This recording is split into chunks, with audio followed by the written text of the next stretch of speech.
તાપ બહુ પડે કા ઘણો તાપ પડે, ફૂલ તાપ પડે છે તો આપણે નેકો બનાવીએ છીએ. તો એ નેકો બનાવવા છે. હા જો હા આપણે નેક બનાવી નાખી છે અને હવે આપણે પેલી બાજુની નેક થોડીક ચડાવવાની બાકી છે, પછી ચડાવી દઈશું. માતાજી મિત્રો, કેમ છો બધા? મજામાં છે? જુઓ આપણે પાવડો લઈને હવે આપણે નેકો બનાવવાનું ચાલુ કરી નાખ્યું છે. જો આ બાજુ મારા મામાની નેકો બનાવવાનું ચાલુ કર્યું છે અને આપણે આટલે પહોંચ્યા છીએ અને આ બાજુ એક નેક બનાવી દીધી છે. જો આ પડ્યો પાવડો. આપણે હવે આ જે લીલા લીલા એરંડા દેખાય ને મોટા મોટા, એમાં આપણે નેકુ બનાવવાની છે ને આપણે પેલામાં કટર મારવાનું છે.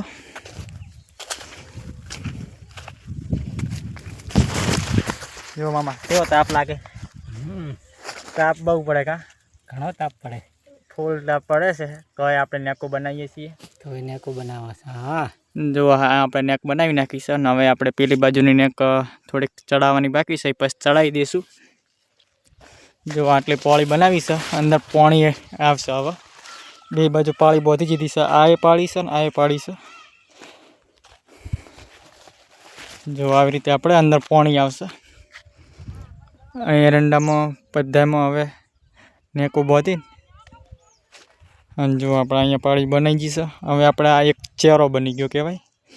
આપણે આ ચેરામાં પાણી જશે સીધું. જો ખડ અંદર જબર જમી ગયું છે. આ ખડ જમી ગયું, ખડ આપણે નેદી નાખ્યું હતું ને તો એ પાછું જમી ગયું છે. જો અંદર સોળા છે એટલે સોળા આપણે સાઈડમાં કરીને આપણે નેકો બોધી નાખીએ છીએ. નેક બંધાઈ જશે. જો આ બે સાઈડ પાળી બની ગઈ એટલે આમાં અમે પાણી જશે. એરંડા છે. આજનું કામકાજ નેકો બનાવવાનું હતું. આમાં 4 કે 5 નેકો આવશે.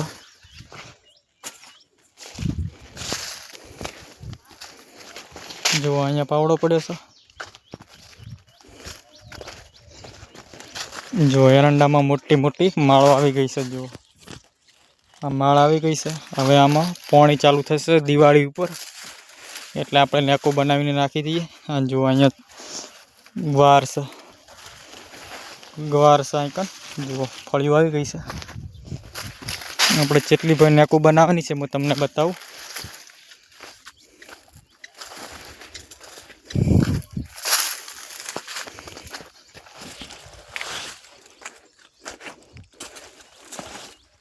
આ બાજુ એક નેક આ બાજુ આવશે, એક નેક આપણે હું આવરો નીકળ થઈને જાય સીધી નેક અહીંયા આવશે. જો આ બાજુ હવે આપણે કટર હકાવવાનું છે.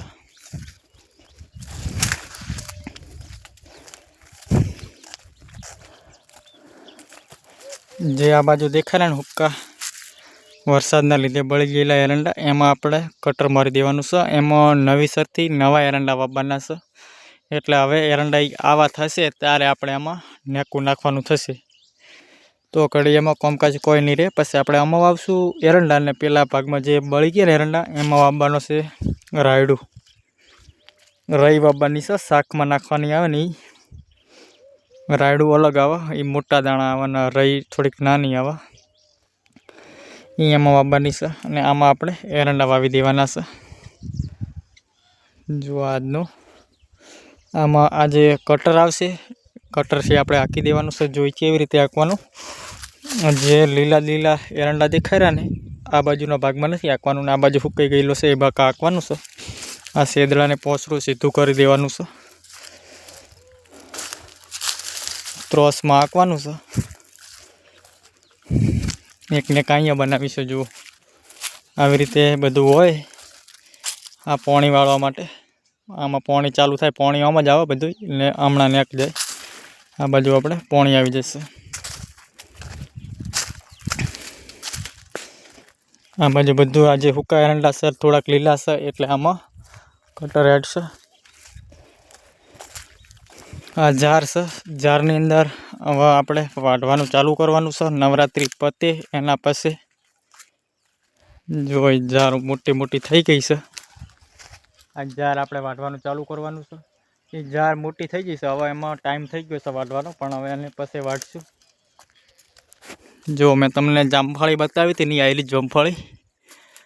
જો નાના નાના જામફળ આવી ગયા છે. ખાવા હોય તો આવી જજો.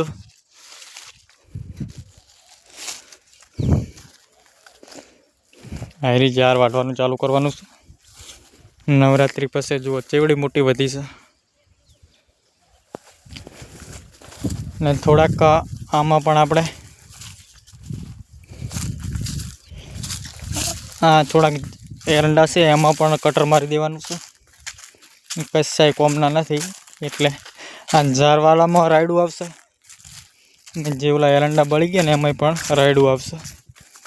એટલે બે જગ્યાએ રાયડું આવશે. જુઓ આમાંય પણ કટર મારી દેવાનું છે. ચોળાફળી શાક બનાવવા માટે લઈ જવી હોય તો લઈ જાજો આવીને. અહીંયા જુઓ ચોળા ઘણા વાવ્યા હતા અમે શાકભાજી માટે. ખેતરમાં શાકભાજી વાવવી જરૂરી છે કે કોઈ દિવસ આપણે લેવા ના જવી પડે. ને આ મોટી થાય તો ઘડી લેવા જવી પડે ને પછી ના જવી પડે શાકભાજી. આ બધા આટલામાં બહુ સોળા વાવ્યા હતા. જુઓ થોડાક આશા કરી નાખ્યા, ઉખાડી નાખ્યા હતા. જો ઉખાડેલા અહીંયા પડ્યા છે. બહુ જાડા વાવી જેવા હતા ને એટલે જો આ હુકાઈ ગયા છે. આ હુકાઈ ગયા છે એટલે જો અહીંયા હુકેલા પડ્યા.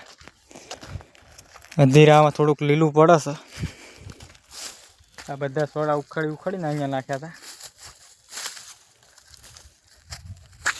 જો આ બાજુ પણ ઘણા સોળા તો ઘણા વાવી દીધા હતા અમે. આમાં હવે કટર મારવાનું છે. કટર કમ્પ્લીટ હલી જાય એટલે પછી આપણા આયડા વાવી દેવાના છે ફરીથી. આ બે ભાગમાં વાવવાના છે નવીસરથી. પછી પેલામાં રાયડું થઈ જશે, આ ઝારવાળામાં રાયડું થઈ જશે.